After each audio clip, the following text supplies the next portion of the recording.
The city of Vishera shimmered beneath a sky bruised with the colors of evening, crystalline spires reaching toward the violet haze. Evanta was a planet renowned for its aesthetics, but beauty came at the cost of obedience. The Empire demanded silence, and it enforced it with terrifying precision. Kalen moved like a shadow through the backstreets of Lower Vishera. Slender and sharp-eyed, he wore a cloak that smelled faintly of solvents and crushed pigments. Once, his hands had created wonders, mosaics that danced with light and murals that breathed life. Now they trembled with rage. The news had broken that morning. Lyona, his mother, was dead. She had been arrested a week prior. The enforcers came without warning, dressed in silver exosuits that masked their faces. Her offense? A mural. Not a weapon, not a broadcast, just a painting on the wall of the old grain hall in Quadrant 12. A mother embracing her child beneath twin moons, with a trail of stars spiraling outward from their joined hands. It was titled Freedom in Touch. Kalen remembered how Lyona had smiled as she painted it. They think silence is power, she had said, brushing azure onto the sky. But emotion is louder than any law. Now she was gone. Executed without trial. Cremated without ceremony. Erased. The Empire claimed she had confessed to sedition. There were no recordings. No proof. Only a public notice on the Vishera net, traitor neutralized for peace maintenance. Kalen stood outside the shell of their home, a square dwelling carved into one of the lower towers. Inside, everything was gone. Stripped bare by enforcement squads. Even her paintings. Even her brushes. His fingers dug into his palms until they bled. He didn't scream. He didn't cry. He simply turned away and walked. He disappeared into the outer districts, far from the surveillance eyes that lined every street. The city faded into jungle, the air thickened with humidity and the scent of moss. Here, the power of the Empire waned. Here, rumors survived. He followed the map etched into his memory, a story his mother had once whispered when she thought he slept. Beyond the Bloomfields, she'd murmured, there's a cave with no name. The ones who remember gather there. It took him 2 days to find it. 2 days of aching feet, of sleeping beneath twisted roots and drinking from leaf-caught rain. When he arrived, it was nearly dusk again. A thin veil of fog clung to the forest floor, and the mouth of the cave pulsed faintly with blue light. A voice spoke from the shadows. What do you bring that silence could not steal? Kalen stepped forward. Memory, he said. And grief. The cave's threshold shimmered. A figure emerged, a tall alien with opalescent skin and 4 delicate arms. Her eyes were too wide, too sad. Then you may enter, she said. The interior of the cave stretched impossibly deep, lit by bioluminescent moss and crystals that resonated with quiet vibration. Symbols adorned the walls, old alphabets, forgotten languages, etched and painted in defiance of oblivion. Kalen was led to a chamber where a small group sat in a circle. A dozen beings, human and alien, each marked by loss. Some wore fragments of uniforms, others bore tattoos of band symbols. One of them, a gentle-eyed reptilian male, nodded at Kalen. You are Lyona's son. How do you know that? Because we felt her die. He froze. We are the Veiled Chorus, the alien woman explained. We are soul weavers, and she was one of us. Her art carried more than pigment. It carried intention. Emotion. Truth. When they killed her, the echo reached every mind bound to hers. Kalen's knees gave out. Why didn't you stop it? Because if we had, thousands more would have died. He wanted to rage at them. To scream that his mother was worth 1,000 lives. But in his heart, he knew Lyona would have agreed with them. She always chose the message over the moment. She left something, the reptilian said. Not a physical object. A soul weave. Hidden in her last mural. But they destroyed it. Not completely. The code remains in the pigment dust. A map. A voice. Kalen's heart began to beat faster. Will you help me find it? He asked. Only if you are willing to carry her legacy. Not as revenge, but revelation. He bowed his head. I will. That night, he met Nera. She stood beside a pool at the back of the cave, tall and elegant, with skin that shimmered like moonlit snow. Her hair, silver blue, was braided in luminescent threads that moved with her thoughts. You felt her die too? Kalen asked. More than that, she replied. Her voice was soft, melodic. I saw what she saw in her last moment. A vision. A sky cracking open. A hand reaching for truth. How? I am Corvethi. My people are born with empathic resonance. When a soul weaver dies in agony, we do not get to look away. He sat beside her, quiet. The pool reflected stars above the cave, though no sky was visible. She watched him for a moment, then added, she loved you deeply. I know. No, Nera said gently. You don't. Not yet. But you will. In the days that followed, Kalen learned the basics of soul weaving. Not art, but intent-infused creation. It was more than painting. It was coding memory into color, feeling into form. Nera became his guide. She taught him how to see through emotion, to feel the lines that pulsed beneath the visible. Soul weaving isn't just about truth, she explained one evening. It's about resonance. Connection. The Empire fears it because it cannot be controlled. Then that's how we bring them down, Kalen said. She looked at him. Not with weapons. With revelation.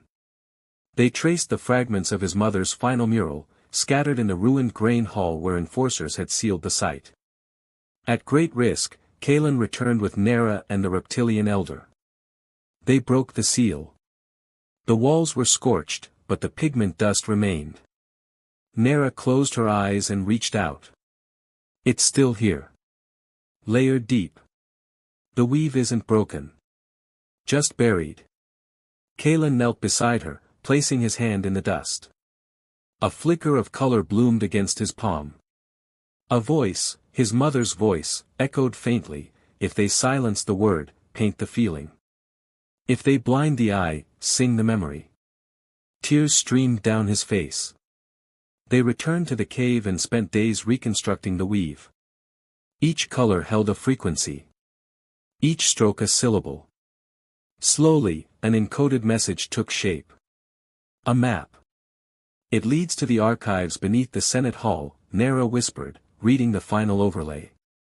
A recording of war crimes from decades ago. Massacres hidden. Entire cultures erased. If we can get it, Kalen said, we can show the galaxy what they truly are. And how many will die in the attempt? How many have died already? They stared at each other. For the first time, Kalen saw fear in her. Not for herself, but for him. Don't become a weapon, she said. I won't. I'll become a mirror. The night before their infiltration of Vishera, they sat by the glowing pool. Nera reached for his hand. You remind me of her, she said. Of Lyona? Yes. But where her fire was patient, yours is wild. I don't want to die unknown. She leaned in close. Then live known. And let the stars carry your voice. He kissed her. It was not a grand kiss, not cinematic. Just a joining of warmth in a cold galaxy. But it meant something. A promise. A beginning. As dawn neared, Kalen donned a cloak lined with resonance threads. Beneath it, he carried a reconstructed weave, his mother's last truth. His own first defiance. Vishera would soon wake to an echo it could not silence. Nera walked with a grace that made Kalen slow his steps without realizing it. The glow of the cave dimmed behind them as they emerged into the moonlight-drenched woods, their shadows long and quiet. Above, Corvetha's twin moons reflected off the wet leaves, painting silver outlines on everything alive. Kaelin glanced sideways at her, unsure what to say. She noticed. "You're wondering why I felt your mother's death?" He nodded. "Was it just an empathic accident?" "No," she touched her chest lightly. "We were soul-bound, in a way. Not the romantic kind. The spiritual. Leora helped me once, years ago, when I was lost. She never knew what it meant to my people. When we share healing through creation, it leaves behind a tether. A soul print." Kaelin looked away, overwhelmed. She always said the smallest acts mattered. Nera smiled. She was right. In the days that followed, Kaelin devoted himself to learning. Soul weaving wasn't taught the way art had been in Vishra. It wasn't about technique. It was about intention, clarity, and resonance. Nera instructed him under the open sky, where energies moved most freely. They shaped glowing strands of memory and emotion into symbolic forms, woven constructs that could be read and felt by any sentient being. He failed, at first. His anger twisted the lines. His grief frayed the edges. Only when Nera placed her hand over his and whispered, "Feel, don't force," did the weave finally hold together. His first complete piece was a sphere of light, laced with echoes of longing and defiance. They watched it hover in the air, softly humming.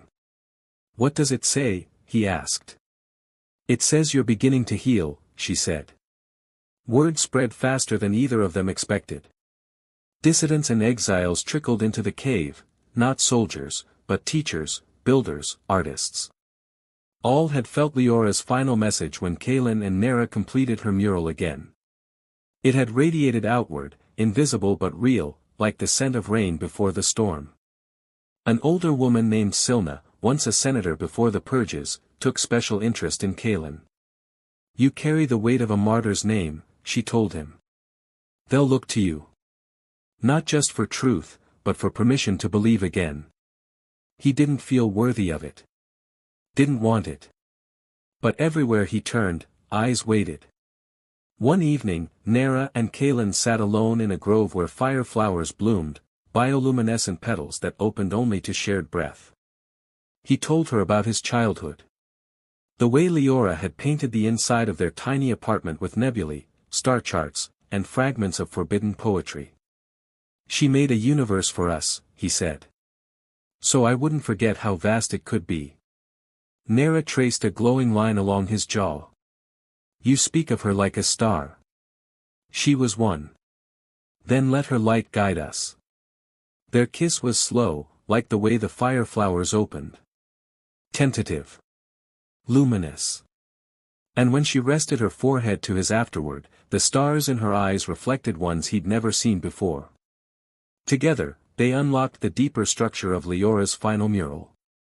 Beneath the aesthetic composition was a layer of encryption, coordinates, temporal markers, and a name, Project Heliath. Silna's expression darkened when she heard it. Heliath was the cleansing. The erasure of entire rebel systems. They claimed it was a plague outbreak.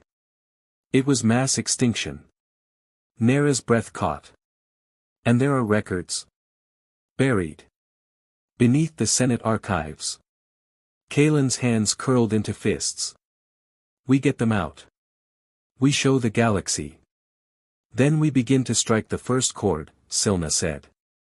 From then on, the cave became a workshop of purpose. Everyone took part. Nera weaved messages into seeds that could be released into the wind, carried to listening minds. Kaelin designed art installations coated with soul weaves to be placed in public spaces. Their reach grew. But so did the risk. Empire patrols began sweeping outer districts. Strange vessels cruised too close to Corvetha's orbit. A name kept appearing in intercepted transmissions, Prefect Vrithos. A new enforcer. Methodical. Merciless. And then, one evening, a message came through from a contact on Avanta. A gala. 5 days. All senior senators. It's your only chance to breach the vault. Kalen looked at Nera. Can we do it? She took his hand, heart pounding beneath her fingertips. We have to. The plan was reckless. Kalen would assume the identity of a minor dignitary from one of the border worlds. Nera, posing as his cultural attaché, would carry a fragment of Leora's mural embedded in a portable soulweave device, a handheld, crystalline orb that shimmered with dormant potential. Once inside the Senate dome, they would find a terminal node and link the weave, unleashing the encoded memory to every comnet in the Empire. Success meant revelation. Failure meant death. Are you sure? He asked her as they reviewed the final phase of the plan in the forest clearing. If we don't try, she said, brushing her fingers along his temple, then her voice is lost. And maybe ours too. They kissed again, the silence of the trees bearing witness. On the day of departure, the sky above Corveth broke into a quiet storm. Soft, golden rain fell, an omen among her people. The others gathered to see them off. Silna gave Kalen a ring with a hidden recording crystal embedded in its setting. If you die, she said, make sure they see your truth. Nera's mentor, a blind Corvethi sage named Oshen, handed her a fragment of Leora's original mural, the last remaining piece of pigment dust that hadn't been woven into code. This is your compass, he said. Then they were gone, boarding a stolen merchant vessel with falsified credentials. The journey to Avanta took 16 hours. Kalen didn't sleep. He spent the time running the plan through his mind, over and over. Nera curled beside him in the crew cabin, her presence the only thing that kept the fear from drowning him. You're thinking too loudly, she murmured. Can't help it. Think of her, she whispered, and what it will mean when we show the galaxy the truth.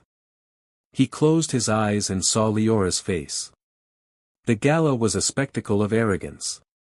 The Senate dome rose like a jewel above the Capitol, its translucent ceiling revealing the stars. Within, elites mingled over floating trays of delicacies, their garments rippling with embedded light threads. Kalen and Nera walked among them, unreadable. He wore the insignia of a minor cultural emissary. She, a Corvethi diplomat in ceremonial gray. Nera's heart pounded. She could feel the energy of the crowd, their pride, their self-congratulation, their blind confidence. They didn't see the storm coming. They moved toward the heart of the dome, where a terminal nexus pulsed behind an illusionary veil. There, she whispered. Kalen nodded. As they approached, a voice cut through the crowd. You. Emissary. They turned. A tall figure in black uniform, Prefect Vrithos. His eyes, cold and artificial. His aura, unreadable even to Nera. I don't recall clearance for a Corvethi delegation, he said, stepping closer. Kalen bowed. Diplomatic exchange, border agreement observations. Vrithos's gaze flicked to Nera. Corvethi rarely leave their moon. You must be very special. Nera's voice was steady. I am the keeper of cross-cultural memory. Observation is my duty. Is it? He stepped aside. Then observe carefully. This empire does not tolerate deviation. They nodded and moved on. Nera's fingers trembled as they reached the veil. We do this now, Kalen said. No turning back. She placed the crystal weave into the port. It glowed. The dome flickered. And then the past returned in light. The crystal weave activated. A pulse of light surged from the orb in Nera's hands, humming through the Senate dome like a shockwave of memory. Holograms flared into being above the gala crowd, images formed not from cameras, but from emotion, encoded through soul weaving. Color and sound melted into one another, screams layered over the tones of a lullaby, burned cities overlaid with visions of hands held in defiance. It was not a message. It was a reckoning. Senators gasped. Dignitaries shrank from the images. Prefect Vrithos spun back, a snarl forming across his synthetic faceplate. Shut it down, he shouted. But it could not be shut down. The weave had linked to the global comm grid, then beyond, to the satellite array.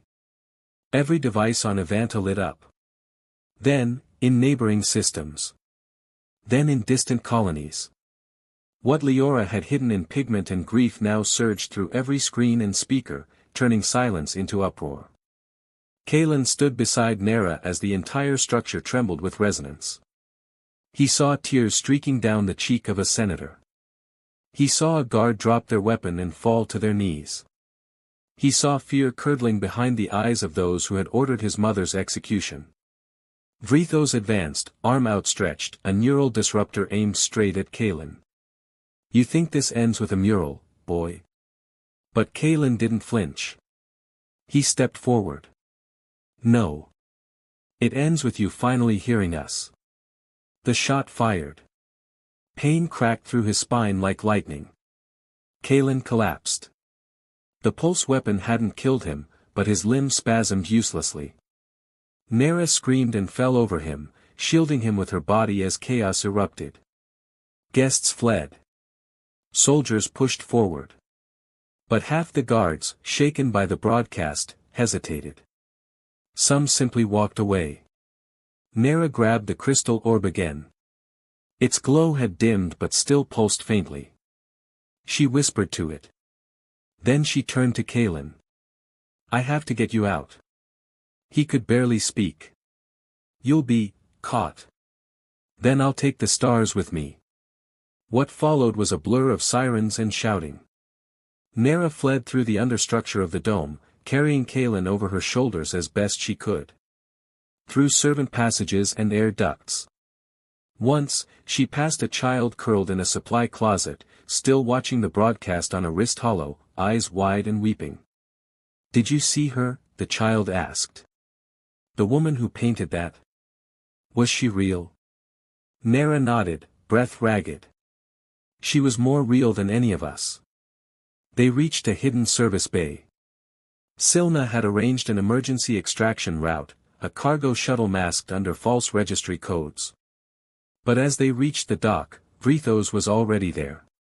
He stood before the shuttle, one arm burned from the earlier blast, his faceplate cracked.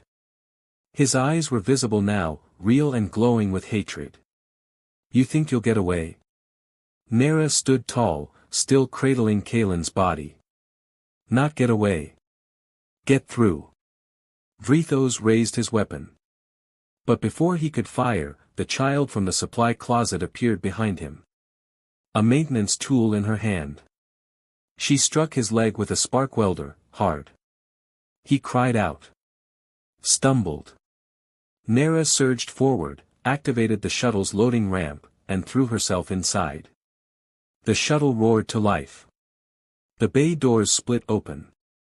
Night wind howled into the hangar. The last thing they saw was the little girl, standing firm, watching them go. Kalen woke hours later, drenched in sweat, his muscles still burning. Nera sat beside him in the ship's med bay, her head resting on the wall. Her hand never left his. "You made it," he croaked. She opened her eyes. "You made it. I just carried you." He reached weakly for the orb. It lay between them. "It worked, didn't it?" She nodded slowly. "More than we imagined." Across the stars, the Empire cracked. Back on Evanta, revolt brewed. The mural had been seen by billions. The truth of Project Heliath was no longer buried. Rebellions erupted in colonies. Whole fleets defected. Senators resigned. Others were hunted. But the cost was heavy. Kalen, now a wanted figurehead of revolution, had a price on his head in 100 systems. Nera was branded a traitor by her own council for violating non-interference protocols. Yet they never once thought of stopping. In hidden corners of space, they appeared like echoes, speaking, showing, sharing Leora's work. Kalen painted again, not with brushes, but with his soul. And Nera, ever at his side, reminded him of why they fought, not for revenge, but for remembrance. One night, beneath the glowing canopy of an uncharted jungle moon, Kalen traced a new mural on a cliff face, a hand reaching out of shadow, another descending from the stars to meet it. Nera stood beside him. "What will you call this one?" He looked at her. "Us." They kissed beneath the stars. And the galaxy kept listening. It began with flickers. On the border world of Kestron, municipal lights turned red during a state broadcast. A subtle signal, one of Leora's color codes.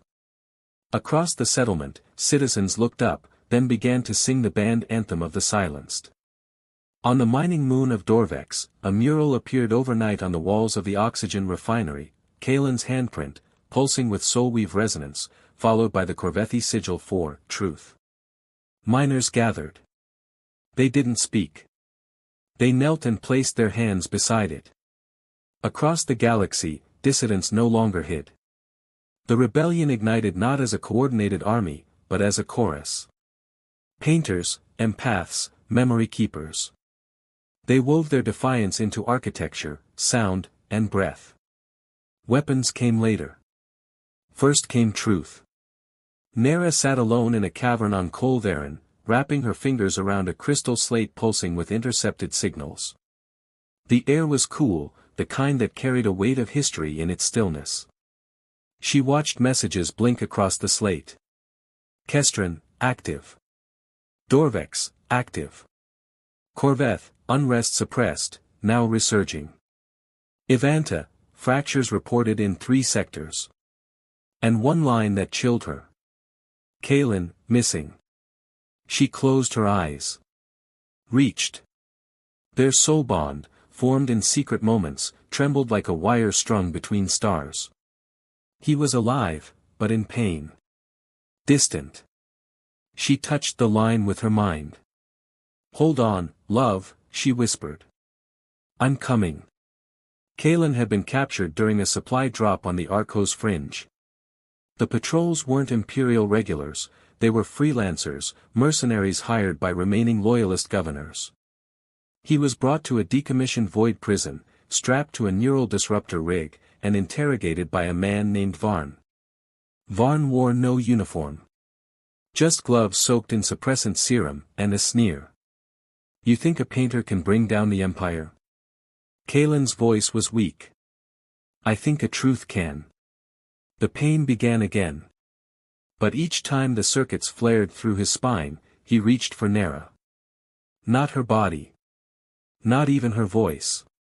Just the shape of her presence, like warm water against cold memory. She was his shield. His fire. She came 3 days later. The raid on the void prison was quiet and precise. Nera led a team of 3, a soul weaver from Viros, a blind mimic from URU, and a former Evantan engineer. No guns. No drones. Just intention. They entered through the water filtration shafts. The mimic absorbed guard voices. The soul weaver deactivated surveillance with a hum. Nera followed Kalen's soul print like a lifeline. She found him strapped upright in a lightless cell, trembling. He lifted his head as she stepped in. "Told you," he whispered. "You'd find me." She wept. They didn't speak again until the ship left orbit. Kalen needed time to heal. But revolution did not. Within weeks, planetary governors declared neutrality. Others switched sides outright. Civil factions formed, calling themselves the Voiceborn. Silna re-emerged on the political circuit. Her speeches, once dismissed, now spread like fire. "This is not a war of conquest," she declared at the Treaty Peak convergence. "It is a reckoning. We do not come to overthrow, we come to restore." When Kalen appeared beside her, frail, but present, crowds wept. He said only one sentence. "We are not here to burn the old world. We are here to repaint it." Nera nearly died on Vorlon 6. She was delivering a Soulweave archive to a rebel enclave when a loyalist strike cruiser descended without warning. She took a shard of shrapnel to the side, blood seeping down her ribs as she dragged the orb to a civilian shelter. Even wounded, she activated the mural. 1,000 remembered voices whispered into the air, holding the enemy at bay not with force, but with truth. Children stood between fire and flame, echoing the mural in voice. By the time Kalen reached her, she was slipping into unconsciousness. He knelt beside her. Held her hand. "You're not leaving me." She smiled weakly. "Only resting." He leaned closer. Their foreheads touched. Their bond pulsed, a flash of all their shared moments. The echo caverns. The first mural. The escape. The first kiss. The girl who struck Vrithos. Then a new echo, their future. They confronted the Senate weeks later. Half its members had fled. Those who remained sat in fear and silence as Nera and Kalen entered the dome, not as rebels, but as truthbearers. They carried no weapons. Just one orb. Kalen placed it in the center of the chamber. The final record of Project Heliath played for the last time. The senators could not deny what they saw, their own signatures authorizing mass silence. Their own words condemning billions. Some broke down. Others shouted.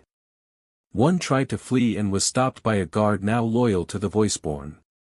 Nera raised her voice above the chaos. "We do not ask for apologies. We ask for reckoning." Kalen added, "And remembrance." And in that moment, the chamber fell silent. The old world had fallen. And from its silence, a new harmony was beginning to rise. A year passed. In the hollow space left by a fallen empire, echoes of old pain swirled like dust in forgotten halls. But slowly, the silence became something else. A canvas. And from ruin, voices began to paint anew. Kalen stood on the observation deck of the rebuilt Treaty Dome, no longer a symbol of control, but one of open assembly. The outer shell, once flawless crystal, now bore etchings from dozens of worlds, languages ancient and modern, colors born of nebula gas dyes, soul weaves pressed into the foundation stone. Each etching a memory. Each memory a vow. He ran his fingers over one of them. A single line of Corvethi script. "The pain we share is the beginning of our bridge." Nera approached from behind, a soft rustle in the still air. Her injuries from Vorlon 6 had healed, though her gait retained the faintest limp. She wore the formal robes of a memory keeper, trimmed with sigils from every system that had joined the new accord. "You're tracing Leora's words again," she said gently. "They keep me grounded," Kalen replied. "Some mornings I wake and think I imagined her." Nera took his hand. "You didn't." She imagined this. Together, they looked out over the dome's assembly floor. Delegates from 57 worlds had arrived for the first full convergence. Some were human. Others reptilian, insectoid, bioluminescent, plant-based.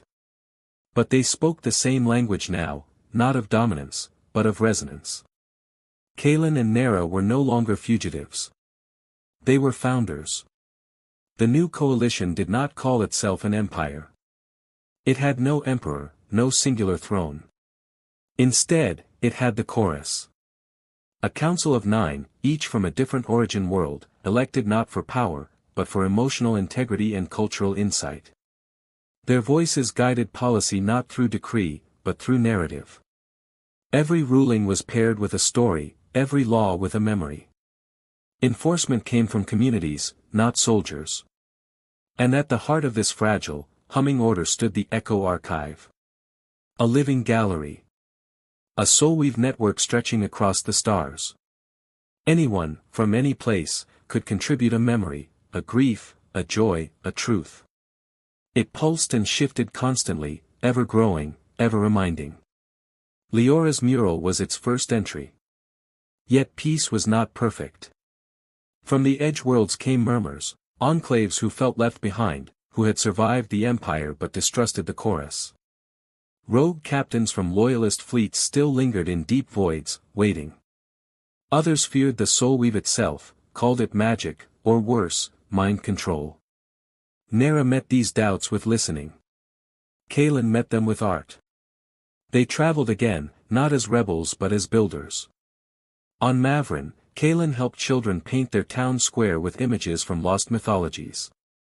On Yadrith, Nera sat with a widow who had not spoken in decades and taught her how to transfer her grief into color. "We must become the thing we promised," Kalen said one night. "Not saviors. Witnesses. But even witnesses get tired." It happened on the third day of the renewal festival. Kalen collapsed. The healers diagnosed neural fatigue. His time in the Void Prison, his countless soulweave sessions, his memories, it was too much. His brain, they said, needed silence. He resisted, at first. Tried to argue. Nera silenced him with a kiss. "Let the others carry this for a while. You carried it first." So they left. Not forever. But for a while. They returned to Corveth. To the crystalline caves where they had first woven truth from grief. Their home, carved into the mountainside, overlooked the sea of bluegrass that hummed at night. There were no calms. No orbs. Just silence. Nera cultivated memory gardens, living fields of resonance flowers that changed color with thought. Kalen fished. Painted. Slept. Slowly, the ache inside him dulled. And then one morning, he woke and felt something new. Or perhaps very old. Peace. They married beneath the triple moons. It was not a ceremony in the old sense. There were no guests, no announcements. Only them, standing in the pool of the echo caverns, their hands entwined, their foreheads touching.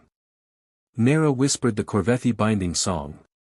Kalen recited the artist's vow, to see the world not as it is, but as it longs to be. The crystals glowed. The stars above shifted. And their soul bond became something brighter. Something that did not need speaking. Years passed. The galaxy changed slowly. Then all at once. New schools of soul weaving emerged on 5 worlds. The chorus expanded to include rotating citizen voices. Trade routes reopened, not for weapons, but for memory. Even Vrithos, the prefect once feared, was found. Not killed. Not imprisoned. He had been hiding on a water moon, living as a salvager. Kalen visited him alone. They did not speak for hours. Then Vrithos asked, quietly. "Why not kill me?" Kalen looked him in the eyes. "Because you're still part of the story." When Kalen and Nera returned to the Treaty Dome, they brought with them a new proposal. A school. Not on Corveth. Not on Evanta. But on a small, barren moon halfway between, neutral ground. A place to teach soul weaving, not as power, but as healing. To train future memory keepers and resonance guides. They called it the Leora Institute. Within a decade, it became the most visited place in the known galaxy. On the 100th day of the Accord's formation, Kalen stood beneath a recreated mural. Not his mother's original, that had long since faded, but one reborn through the hands of 50 artists across as many systems. It showed a mother and son. A brush in her hand. A light in his. Nera joined him. "We did it," she said. "We began it," he replied. And they stood there, hands joined, beneath a sky where no voice would ever be silenced again.